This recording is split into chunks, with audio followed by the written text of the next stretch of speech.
Dear student, as we have discussed about the arch effect in your model, अगर हम AR process लगाते हैं और उसमें देखते हैं कि whether there is ARCH effect है या नहीं है, तो उसकी बेसिस पे you have to decide which one is the best model.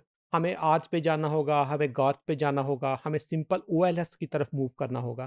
तो जब हम आर्च इफेक्ट का you have a little bit idea about the arch impact, ये क्या होगा, किस वक्त हमारे एरर जो है वो होमोस्कीडेस्टिक नहीं रहते और हेट्रोस्कीडेस्टिक हो जाते हैं, और हमने उसकी अजम्पशन की बेस पे if errors are heteroscedastic then OLS is not the best estimator. We have to move toward the ARCH effect और गार्च इफेक्ट, या हमें आर्च गार्च फैमिली मॉडल की तरफ मूव करना पड़ेगा। और उसके लिए जो इसका जनरली हम ग्राफिकल प्रेजेंटेशन देखते हैं कि किस टाइप का ग्राफ होगा, किस टाइप का वोलेटिलिटी का पैटर्न होगा।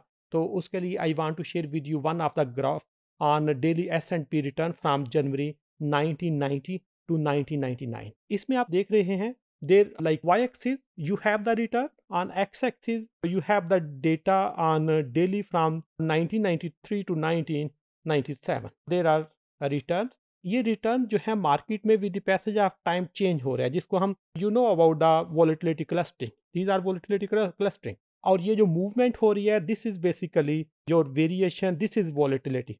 ये नंबर जो है हम प्रेडिक्ट नहीं कर रहे कि एकदम से वैल्यू ये देखें बहुत ज़्यादा कम हो गई है, एक जगह पे वैल्यू बहुत ज़्यादा इंक्रीज हो जाती है, बहुत इंक्रीज हो रही है, बहुत decrease. You are unable to predict, you are unable to take the decision to like sell or purchase stock of in market, in stock exchange or in financial markets of the globe, financial market of some of the specific countries।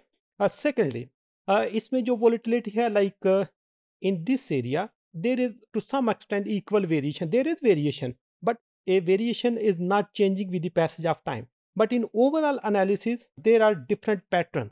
like if this is the case on descriptive or on graphical perspective, you can like ask that arch is the best model, क्योंकि वो सिर्फ और सिर्फ time की वजह से variation आ रही है, but as the overall model is concern, तो यहाँ पे आपके पास जो बेस्ट अप्रोच होगी वो गार्च होगा। और गार्च की आगे स्पेसिफिकेशन जो है वो डिफरेंट हो सकती है, लाइक PQ।